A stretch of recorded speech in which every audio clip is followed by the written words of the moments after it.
Today we're going to be reading They Told Us to Stay Inside and We Should Not Have Listened. This is kind of long, but I'll try not to read too fast, and yeah. The weekend it all began, I was completely disconnected. I decided to stay home away from my phone, social media, and everything. Just me, the couch, hot coffee, and the sound of rain against the window. Red Pine Falls was always like this on the weekend, quiet, a bit forgotten, moving as its usual slow pace. I lived in an old apartment building that kind of felt stuck in time. My neighbors were easygoing folks. The lady in 104 walked her dog every morning. The kid from B13 was always skateboarding in the parking lot, and a couple down the street would fight loudly, but always made up the next day. It was Sunday when I saw the alert. I didn't hear a sound. I just noticed a shift in the living room light, like something had flickered. I looked at the TV, which was off, and it had turned on by itself. The screen displayed a red background with static white letters. Emergency alert. Do not leave your home. Remain disconnected. Avoid windows. Await instructions. I grabbed my cell phone by reflex, and it showed the exact same message. Same color, same font, no sound, no sirens, no explanation, just that text. My first reaction was to laugh. It seemed like a system error, maybe a poorly programmed test. The government often runs simulations, right? Especially in small towns like ours. But when I tried to change the channel, the TV froze. The power button didn't work, my phone also froze, and the screen flickered and then went back to the alert. I restarted it, but the same warning reappeared as if it were imprinted on the system itself. I looked out the window expecting to see some movement, some collective response, but everything was the same. A few lights on the surrounding buildings, but no one on the streets. Not even the sound of the lady calling her dog, or the skateboarder, or the couple arguing. Just a thick silence as the world was holding its breath. I went back to the couch, phone still in hand. I tried to open any app, but nothing worked. Everything was frozen. I turned on the old radio on the shelf. As soon as it powered up, the announcer's voice was interrupted, and the same alert phrase began to repeat, like a soft, emotionless mantra. Do not leave your home. Remain disconnected. Avoid windows. I switched it off immediately. From that moment on, everything in me wanted to say it was just a technical glitch, a coincidence, but something was wrong. Very wrong. The next morning, the first thing I noticed was silence. Not a common silence. It was something heavier, as if the sound had been drained from the town. Even the birds weren't singing. I got up slowly, opened the window, and looked outside. The sky was cloudy, but no sign of rain. The streets were clean, the houses exactly as they were, but no one in sight. No cars, no door opening, no footsteps on the pavement. It seemed like everyone had simply vanished, or decided at the same time to stay home. Even the lady from 104's dog wasn't barking anymore. The strangest thing was that the lights of most houses were still on, even in the morning, as if people were still inside, just motionless. I watched for a few minutes, waiting for some movement. When I noticed a curtain moving in the apartment across the way, I felt a surge of relief. But the relief was short-lived, and the curtain moved with exaggeration slowness as if being pulled by someone who wasn't quite sure what they were doing. And then, through the glass, I saw a face. It was Mr. Larkin from 202. He was just staring blankly at the sky, unblinking, expressionless. The curtain slowly dropped back down and the window was closed. I went back inside and tried to make a call. I called my sister, then my friend Mark, and then the city's main line. All the numbers rang, but none answered, until one call connected. My sister's name appeared on the cell phone screen, and I answered immediately. Hello? Silence. Then a voice emerged, but it wasn't hers. It was low, soft, and strangely calm. Everything's fine now. Stay home. Await instructions. I hung up immediately. I don't know why it scared me so much. It wasn't a threat. It was the tone. Too calm and too controlled, as if someone had been trained to soothe me. But I wasn't calm, and something told me I shouldn't be. Shortly after I heard footsteps in the hallway, I went to the door and looked through the peephole. It was the teenager from B13, the skateboard kid. But he didn't have a skateboard with him. He just walked slowly down the hall, looking at each door. He reached mine and paused for a few seconds, then whispered something too low for me to understand. Then he continued walking to the end of the hall and disappeared down the stairs. I opened the door slightly and called out to him, but he didn't respond. He didn't even turn his head. That night was even stranger. The streetlights flickered like a bulb about to burn out, and in the moment of nervousness, I yelled at the window, asking if anyone knew what was happening. No answer. But in the distance, I heard a sound of the door opening, and then another. And suddenly, all over the block, several doors began to open. People emerged from their homes, but they didn't speak, and they didn't interact. They just walked silently into the street, looking up as if they were waiting for something to fall from the sky. There was Mr. Larkin, standing in the middle of the street, still with those empty expression. The lady from 104 was beside him, with her dog, which now was lying motionless, eyes open. Teenager was there too, and no one moved anymore. I stood there watching, my heart pounding. And then, as if they received an invisible command, they all went back inside at the same time. I closed the curtains, turned off the lights, and sat on the kitchen floor. Something was happening, and it wasn't just a simple alert. And no one seemed scared, and that's what bothers me the most. As if they had accepted a new rule, a new logic, and I was the only one who still hadn't figured out what that was. I woke up the next day with a strange feeling in my body. It wasn't pain or tiredness, but it kind of weighed on my shoulders as if the air was denser. The ceiling seemed lower, and the silence was no longer strange. It was an it was the new normal. I got out of bed with difficulty, drank some coffee that tasted like paper, and went to the door. When I tried to turn the doorknob, it wouldn't budge. I tried again harder, but nothing. It was locked from the outside. This made no sense. There was no lock on the outside of the door, at least not that I knew of. I pushed, banged, and banged with force, but nothing gave away. I went to the living room window and tried to open it, but I noticed the glass was different. It didn't reflect properly. It was as if a film had begun glued to the outside. I grabbed a hammer from the cabinet and hit it hard. The glass cracked, then broke, and a cold wind rushed through the opening. But the air, it had a strange smell. It wasn't pollution or mold. It was sweet, almost perfumed, but artificial. A smell that made everything seem too clean, as if the world had been forcibly sanitized. I looked through the cracks and saw the mailman. He walked slowly with regular steps, carrying nothing in his hands. He passed the mailboxes but didn't put anything in them. He just walked to the end of the street and stopped. He stood there, looked at nothing. I kept watching until he turned and came back the same way, at the same pace. As he passed the window, he looked directly at me, not with a surprise or shock, just stared at me as if I was a stranger in this story. I closed the window and went back to the kitchen. I turned on the microwave to heat up some food, but the panel showed something strange. Instead of a number or function, the same alert message appeared. The words were repeating. Remain at home, await instruction, everything's fine now. I turned the appliance off immediately. I looked around. The TV was off but flickering, as if trying to turn on. My laptop no longer powered up, and the radio played static with small whispers I couldn't identify. I went to the door again, the doorknob still locked. I began to wonder if someone had done something during the night. But who? And why? I grabbed a kitchen knife, not for protection, but because the idea of being trapped in my own home really started to weigh in on me. Not because of the lack of freedom itself, but because of the absence of any explanation. Later, I heard noises in the hallway, slow footsteps, someone whispering. I approached the door and listened intently. The voice repeated, almost like a child learning a new phrase. Everything's fine now. You're safe. I went to the peephole, and it was the woman from 103. She was going door to door, pressing her forehead against the wood and saying those words softly.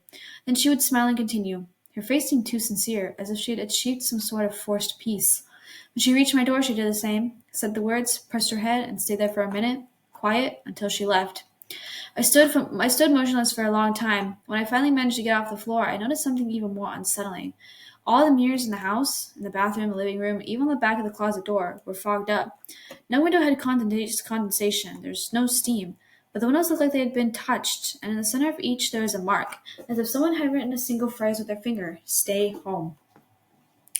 As if the message was trying to get inside me in every possible way, through the screen, through the sound, through the smell, and now even through the reflection. I didn't sleep that night. The world outside seemed mute, and inside me something was starting to stir. It wasn't exactly fear, it was doubt, as if part of my mind was starting to think that maybe, just maybe they were right, and I really should just stay home. I was starting to lose track of time. Hours no longer passed as before. The sky maintained that bluish grayish hue, as neither night nor day, as if the world had been put on standby.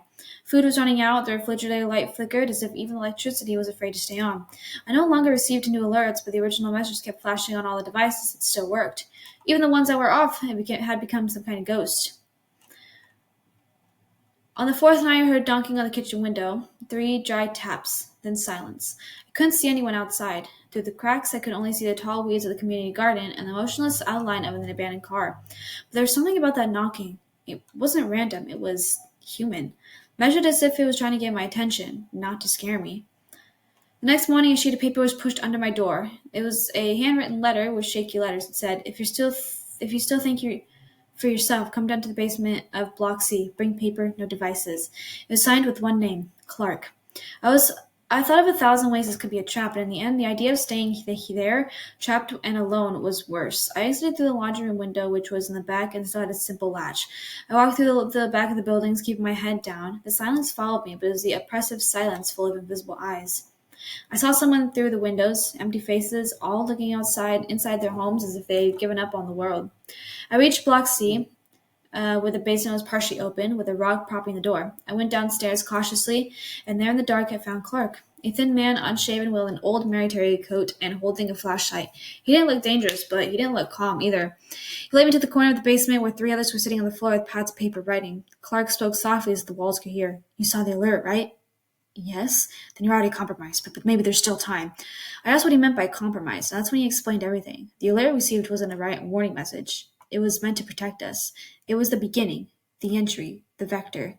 They designed the alert to seem safe, cold, direct, and clean, but it's designed to fix itself in the mind. Repetition, color, tone. It wasn't sent to inform, it was sent to condition. He showed me a portable radio that had been disassembled. The wires were black as if burned. Every device that receives a signal is corroded, but not physically. The corrosion is mental. First you agree to stay home, then you agree not to look out the window. Then you agree you don't need to go out anymore, until the thought of going out doesn't even exist. A woman in the group with hollow eyes and trembling fingers said her husband started repeating phrases a week before the alert. She said that he had already received a call, and after that he just smiled and said everything was better now. Clark showed me a hand drawing representing signal patterns, spiral waves, and truncated texts.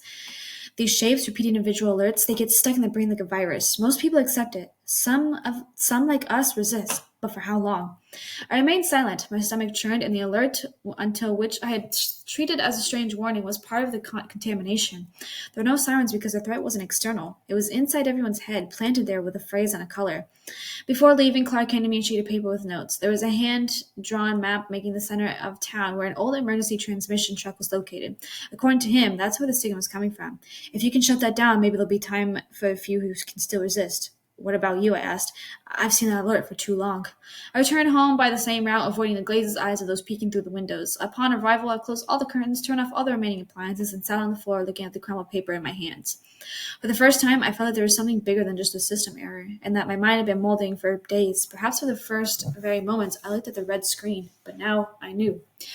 The following days, I started to notice something inside me was changing. It wasn't physical. My body still was the same. I still looked at myself in the mirror with that expression of accumulated tiredness, but my thoughts, they began to repeat themselves. I noticed patterns in my own sentences. I would think of something, then seconds later I would repeat in a low voice as if trying to convince myself. Sometimes I would write something in the notebook Clark gave me. When I reread it, it felt like it wasn't me who wrote it. The words came too easily. Stay home, everything's fine now, avoid windows. I didn't want to think about it, but the thoughts came in on their own, like an echo. I started to distrust myself, my own mind, and that's the kind of fear you can't run from. One night I woke up with a sensation of being watched. The hallway light was on, and even though I remembered turning it off, I went there and saw wet footsteps on the floor, small, like bare feet.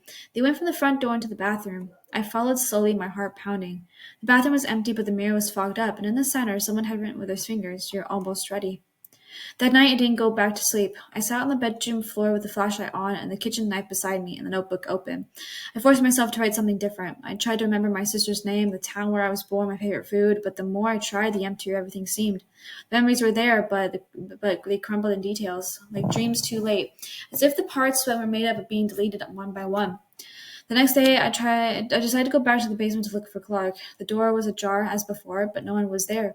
The place had been abandoned for days, even though I knew I had been there a short time ago. On the floor, only a sheet of paper with red spiraling drawing. On the back, a phrase was written in red pen. "The more you look, the more it understands you." From then on, I began to question if Clark had even existed, if that group of people was really there, or in my mind, if an attempt to protect itself created a fancy of resistance to keep me functioning. But the map was still with me, the notes too, and the anguish wasn't a project of imagination. That I knew. On the way back, I saw a man standing in front of the building, looking at the sky. He was wearing a delivery uniform, completely dirty. His head was tilted back in a strange angle as if his neck had locked up. The most disturbing thing was that he was smiling. Not aggressively. It was a serene, calm smile, like someone who'd fully accepted about what was to happen. He slowly turned his head and looked at me. He didn't say anything, but the smile widened. I ran up the stairs and locked the door with all the furniture I could drag and locked myself in the bathroom. I was breathing too fast, my hands were shaking, and my thoughts were jumbled. I looked in the mirror and tried to repeat my name out loud, but I couldn't. My mouth opened, but no words came out. Just a feeling that the name would no longer belong to me. I was someone, but I didn't know who. And a part of me knew that. A part of me knew was already gone. In the following hours, I heard knocking on the door. It was rhythmic, soft, like the knocking on the windows day earlier, and each between knock a soft voice says, "You're ready now, let me in." The voice sounded like my sister's, or maybe my mother's, or maybe my own. I can't tell, but it was familiar, and that's what scared me the most. I spent the rest of the night in absolute silence, trying not to think, trying not to hear, not to feel. But even with my eyes closed, the soft flickering images, the red background, the white letters, the repeated message, and when I opened my eyes, I realized I had written on the floor with charcoal for the stove. Everything's better now. I don't remember doing that, but the handwriting was mine, or at least it was similar enough. When dawn broke, the sky seemed even more wrong. The light had no defined color as if the sun were trying to rise, but something was blocking the last part of the morning. Time did pass correctly. My wristwatch spun the numbers as if they were in test mode. My cell phone battery had finally died, and even the silence seemed denser. I still had the map in my hands, and the signal chart was marked in a circle in the center of Red Pines Falls, in front of the old radio station building. It was far and the path was exposed, but if I didn't go, I already knew my fate, to become another smiling body staring at the sky. I grabbed a notebook, a flashlight, and a knife, and a remaining water bottle. I left through the back laundry room, and the same way as before.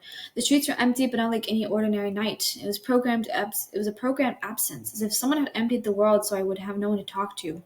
Halfway there, I saw a child standing on the sidewalk alone. She was looking at the pavement, hands behind her back, humming something without a melody. When I passed her, she stopped singing. She looked up at me and said in a low voice, "You're going there, aren't you? They know." And she went back to singing. I stood paralyzed for a few seconds. I tried to ask who they were, but she just turned and went to the house next door without rushing. I kept walking, and the closer I got to the center of town, the more I felt like I was walking inside a glass corridor.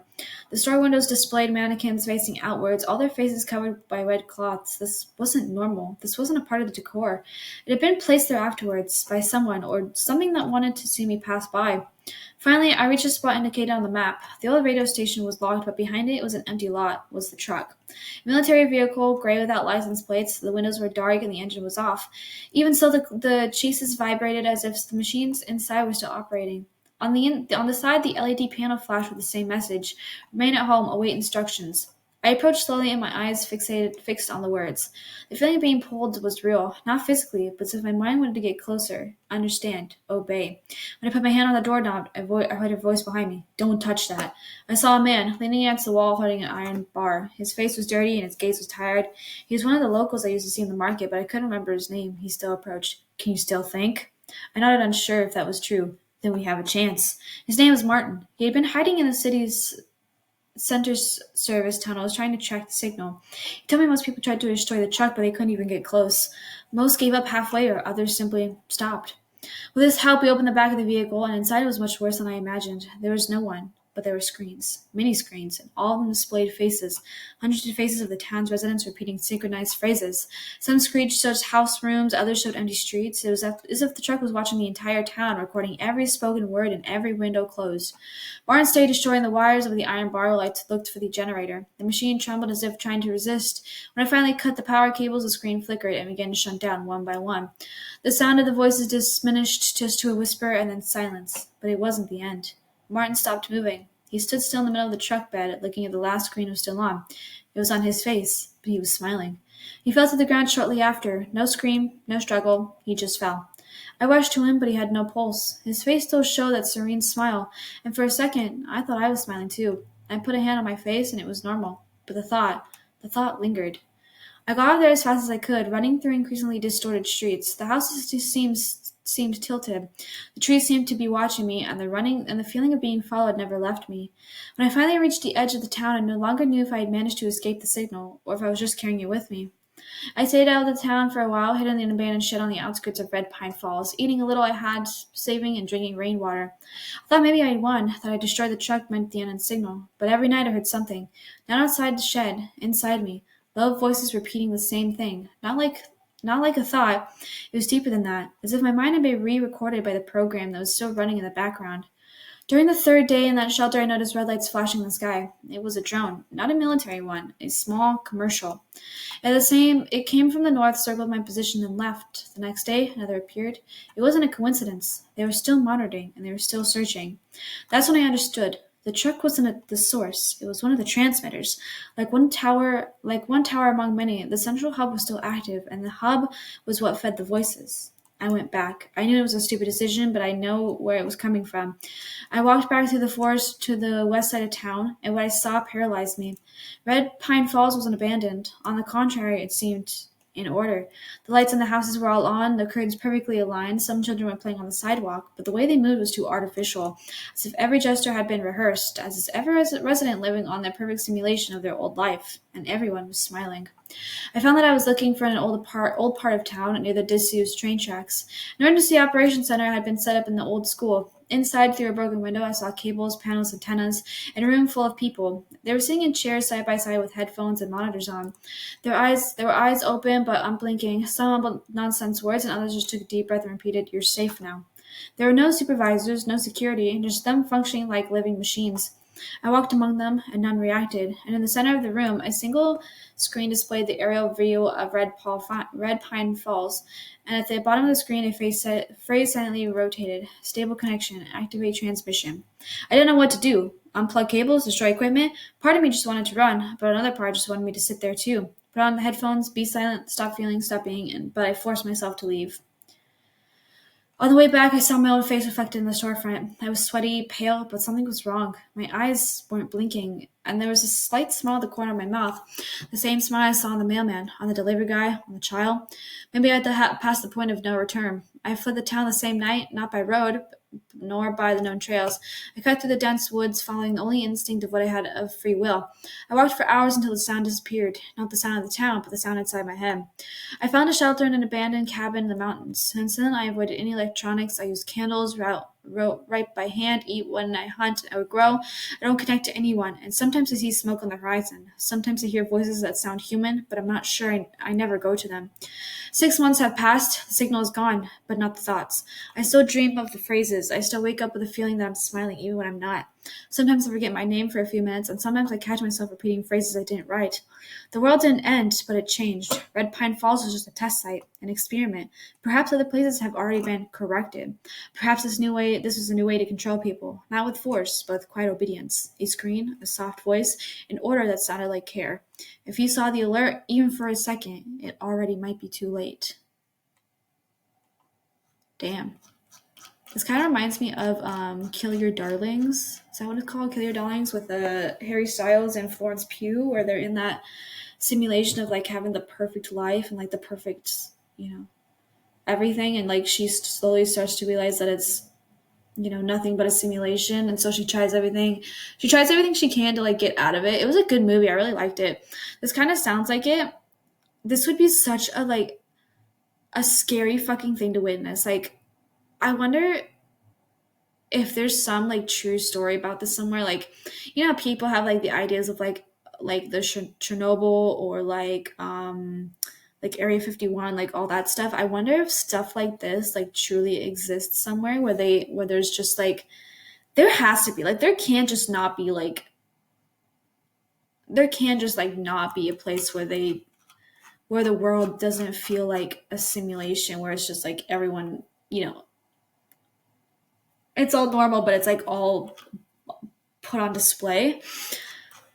I don't know. That's really creepy.